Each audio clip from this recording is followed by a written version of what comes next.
Have you ever walked into your living room? Everything seems tidy and clean. No dirty dishes, no jackets draped over chairs, not a speck of dust on the floor. And yet, somehow, you still feel uneasy inside. A sense of heaviness, a quiet kind of suffocation you can't quite name. It's strange, isn't it? As we age, we long for spaces that feel lighter than ever. But paradoxically, the older we get, the more our homes seem to fill up with things that no longer serve us. Not because we're messy, but because we once loved them. It's just that sometimes what once brought warmth now quietly becomes a burden. And if you've ever stood in the middle of your familiar room only to feel like you no longer want to stay there long, then today's video might speak to something very real in you.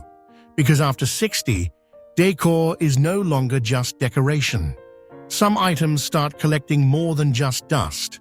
They take up space, and they hold us in versions of ourselves we've already outgrown. In this video, you'll follow Miriam, 68 years old, on her gentle journey to recognize, confront, and release 15 beautiful but no longer necessary decor items. Watch until the end, and you'll walk away with a quiet map to help you step out of the heaviness inside your own home. If this resonates with you, leave a comment below to let me know you're here. And don't forget to subscribe to Senior Rise, where we're learning together how to live lighter, deeper, and freer, one day at a time. Part 1. Realizing that beauty can become outdated. Not everything beautiful deserves to stay forever. It wasn't Miriam who first noticed this. It was her 12-year-old granddaughter, Julia. She was walking around the living room one afternoon when she suddenly asked, "Grandma, why does your house feel like a museum?" Miriam laughed, but behind that laugh was a moment of silence. A museum.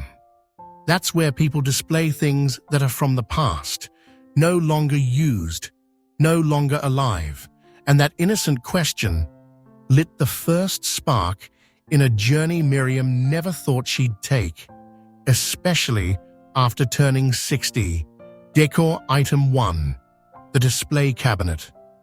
Where the past stays still. A mahogany glass cabinet with 3 shelves. For over 30 years, it had been her pride.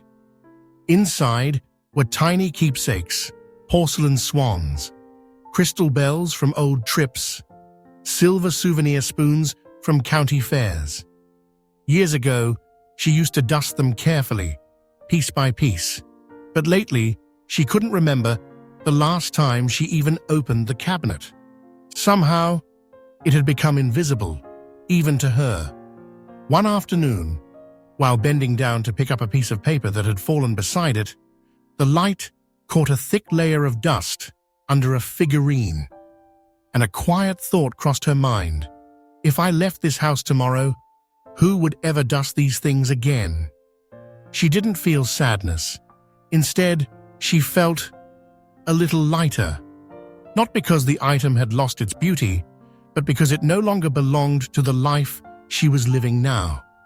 Do you have something you were once proud to display, but now it only exhausts you when you look at it? Try sitting down and seeing it from a lower angle, just like Miriam did. Sometimes the answer becomes clearer when we see things differently. Decor Item 2. Wall art. Beautiful, but no longer meaningful. In the hallway hung a large painting of yellow sunflowers, bought in 1995. It wasn't ugly, but it no longer stirred anything inside her. For 20 years, she had walked past it as if it were just part of the wall. She didn't look, she didn't feel, she didn't connect. Until one day, while hanging a new family photo and lifting her great-grandson in her arms, her eyes landed on that old painting, and a question surfaced. If that painting disappeared tomorrow, would I miss it? Her answer was no. The next day, She replaced it with something far more personal, a handwritten card from her late husband, written in 1974. She framed it simply and hung it in the same spot. From that day forward, every time she passed it, she smiled. Is there something on your wall right now that no longer speaks to you at all? If yes, share it with us in the comments below. Let's reflect together. Decor item 3. Fake plants. Meant to live forever, but don't feel alive. Miriam once loved gardening. Her backyard used to bloom with lavender.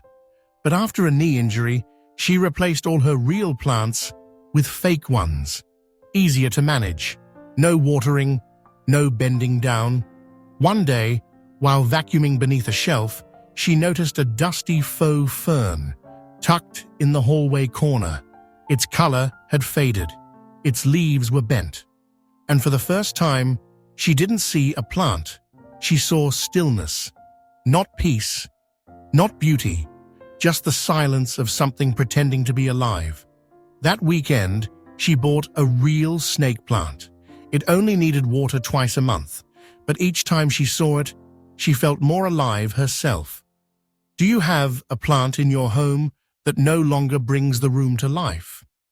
Don't hold on to something just because it looks like it's living. Decor item 4.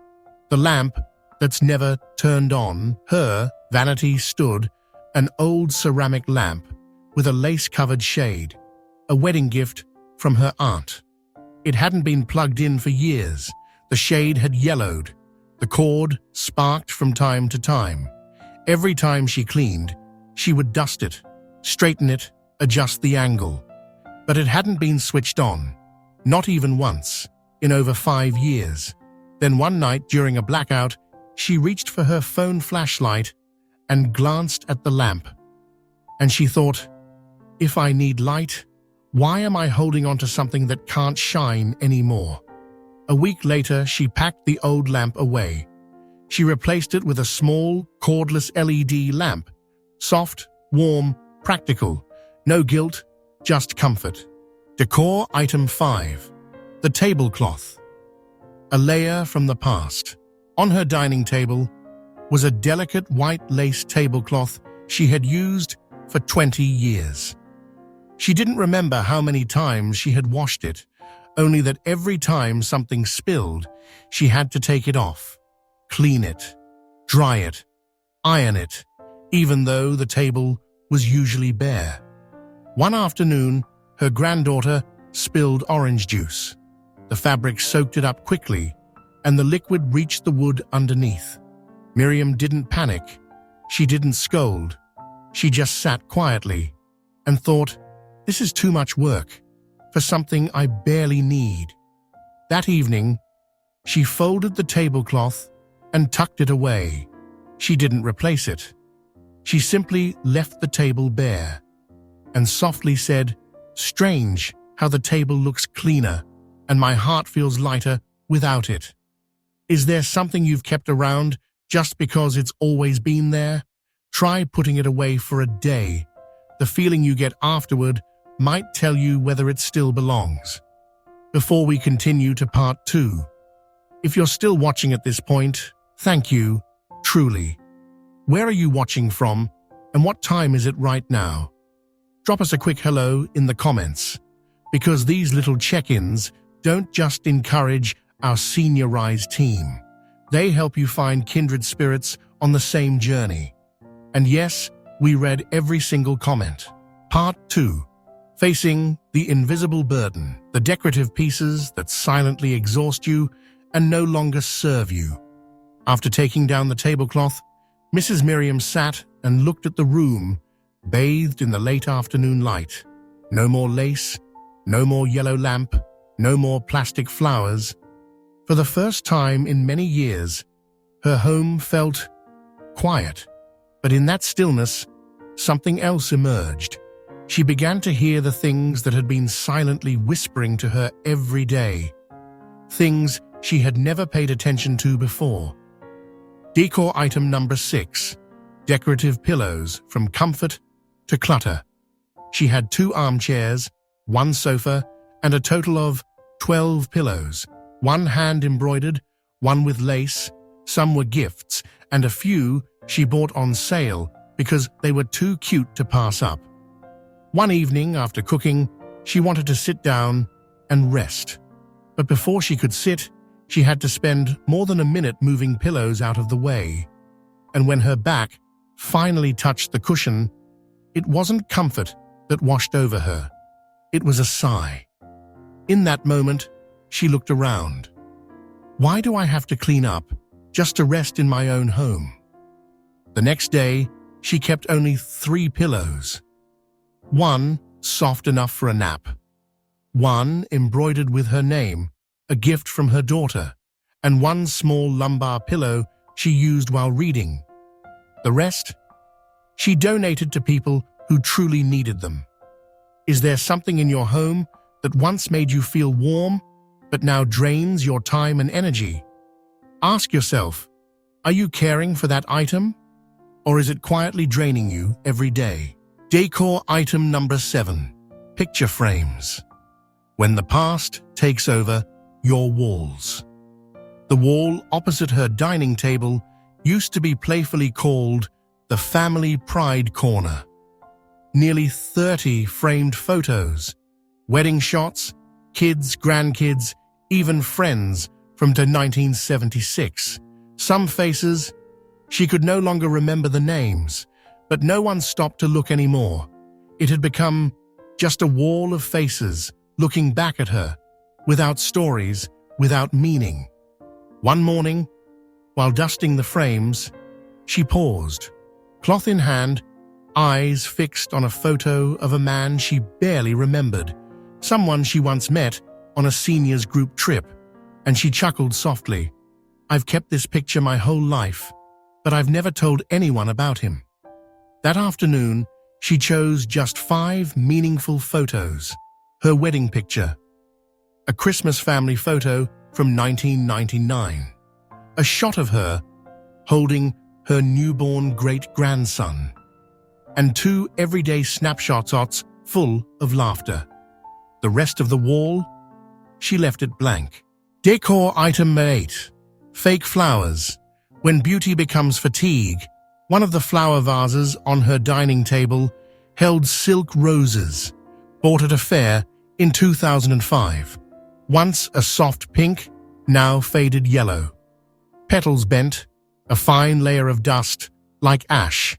She used to love them, certainly, but now, each time she passed by, they only evoked a feeling of tiredness.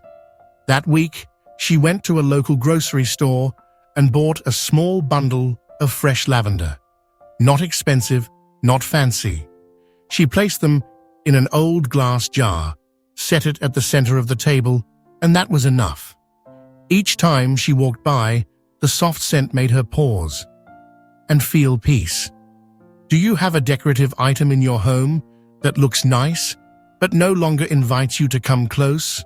Try swapping one fake thing for something real, even something small. Decor item 9, figurines, frozen in time, silently watching. One of the pieces Mrs. Miriam used to treasure was a stone angel statue near her entryway, almost half a meter tall, sacred-looking, solemn. But since she began living alone, no one stopped to admire it. No one asked about it. It simply stood, dusty and slightly tilted to the right. One stormy day, as she shut the door against a strong gust, she heard a thud. The angel wobbled. She almost fell, trying to steady it. And she thought, can something that makes me anxious about falling really be called decor? That week, she called her grandson and donated the angel to a small neighborhood church where it now sits in the meditation garden. There, it still gets admired, while she enjoys the extra space to breathe. Decor item number 10, porcelain dinnerware. Memories don't need 12 plates. In the kitchen's glass cabinet was a set of ivory china with gold rims from her mother-in-law, only used on special holidays. Truthfully, It hadn't been used in over 20 years. She always thought keeping it was an act of honoring the past. But one afternoon, while reaching for a bowl, she accidentally dropped a regular plate. The sound of it shattering echoed through the kitchen, and she realized, I mourn this ordinary plate, yet I haven't touched the fancy set in 2 decades. The next day, she selected just one teacup with a tiny chip on the rim. It was the cup she and her mother-in-law once used on a quiet afternoon together. She placed it inside a small display box with a handwritten note. Mom, the one who taught me to turn meals into love. The rest? She donated to a charity, so new families could begin new memories at their own dinner tables. Are you keeping something out of duty, not joy? Pick one item that truly matters and let the rest continue their journey elsewhere. If you're still here with me, thank you deeply. Not everyone is brave enough to look at their living space with honest eyes. If any object came to mind while watching this video, share it in the comments, not just to tell the story, but to begin letting go, gently, starting today. Part 3. Letting go to truly live in the present, freeing space, not to display the past, but to live fully today. A few weeks of letting go, item by item, Miriam began to notice something subtle. The furniture in her home hadn't changed much, but the air felt completely different. Strangely, not every item she released made her sad. In fact, many things she didn't even remember owning. But there were still a few final pieces, items no one really talks about, because they've been around for so long. We stop seeing them altogether. Decor, Piece 11. Seasonal decorations, when Christmas lasts until June. A small pillow that read "Merry and Bright" was still on the sofa, even though it was already April. A little Easter bunny sat faded by the sink, its ear chipped. A wooden pumpkin leaned near the bookshelf.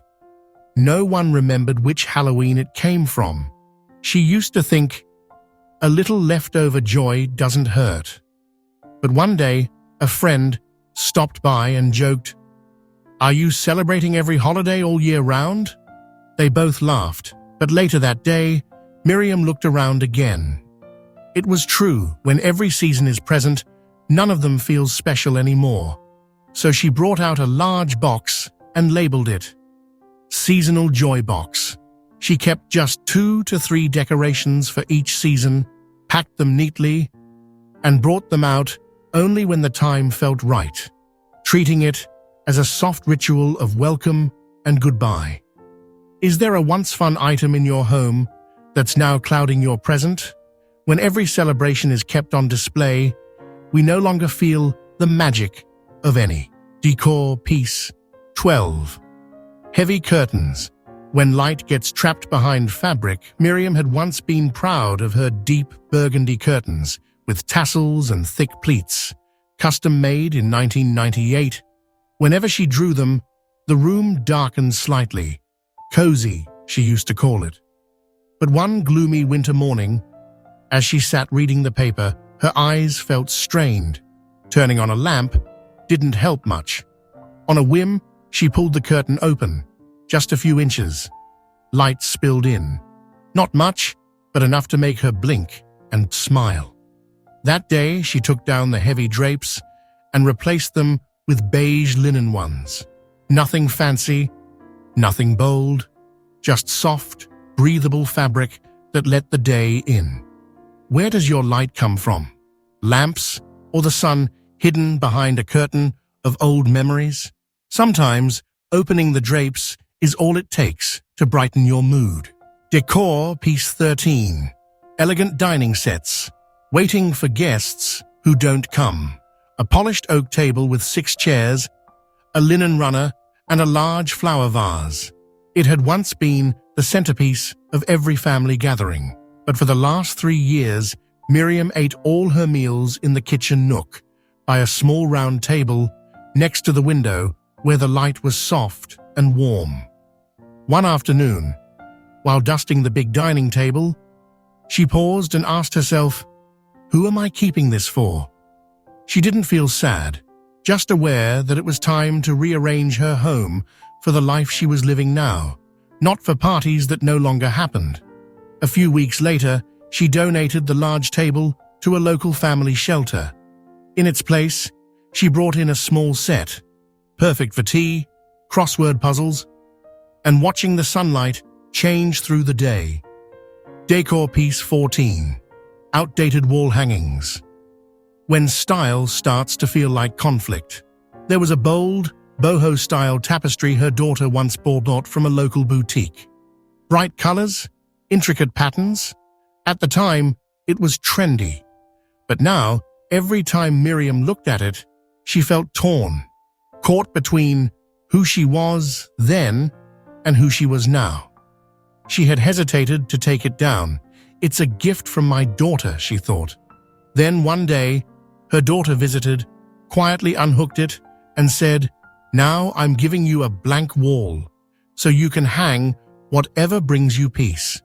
So Miriam framed a small card written in her son's handwriting.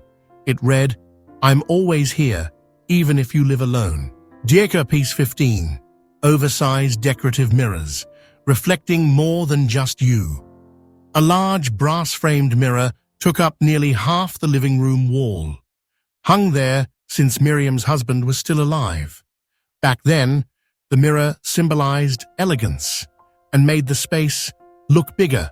But lately, every time she passed by, she saw herself, small, alone, reflected not just in body, but in emotion. One quiet afternoon, she took it down. She didn't hang anything in its place, just a blank, calm wall. And strangely, without the mirror, the room felt brighter. Is there something in your home that once made you feel beautiful, but now drains you a little each time you see it? Not everything that reflects you helps you see yourself more clearly. When Miriam finished decluttering those 15 decor items, her house didn't feel empty. It wasn't cold. It didn't look like those sterile homes in design magazines. On the contrary, the house began to breathe. She could walk from room to room without avoiding anything. No need to bend down and pick something up. No sighs at an old painting or a gift that no longer held meaning. Every wall, every little corner, every piece that remained reflected who she was now. Not the past versions of herself she had once tried so hard to preserve. And what surprised her the most was this. She didn't miss the things she had let go of. No regret, no guilt. On the contrary, each item that left made space for a little more air. The memories didn't disappear. They simply weren't trapped in objects anymore. Her mother-in-law's teacup now rested in a small display case. A handwritten letter from her husband hung by the hallway. A living plant by the window kept growing, slowly, quietly. Everything was simple, but each one was intentionally chosen. Every single item that remained in Miriam's home could answer the question, why am I still keeping this? And if the answer was, because it brings me peace, then that reason was more than enough. We don't live to maintain a home. We declutter our home so we have space to truly live. And sometimes it's the tiniest decor pieces that quietly anchor us to the past, making it hard to step into a new version of ourselves, even if it's just for one quiet afternoon. Is there one item, just one, that you feel it might be time to let go of? Share your story in the comments. There is no right or wrong here. Only people, like you, like me, like many others, learning how to live a little lighter each day, watching from a cozy kitchen, a familiar living room, or a quiet bed. If this video sparked even a single thought, please hit the like button. If you believe someone else out there needs to hear messages like this, share it with them. And if you'd like to continue the journey of living lightly, both in your space and in your soul, please subscribe to Senior Rise. We're here every week to help you gently lift away layers of dust, layers of memory, and decor pieces that no longer serve who you are now. So that, finally, you can live in a home that's truly yours. Not one curated by your past, not decorated with clutter, but one lit from within by stillness and peace.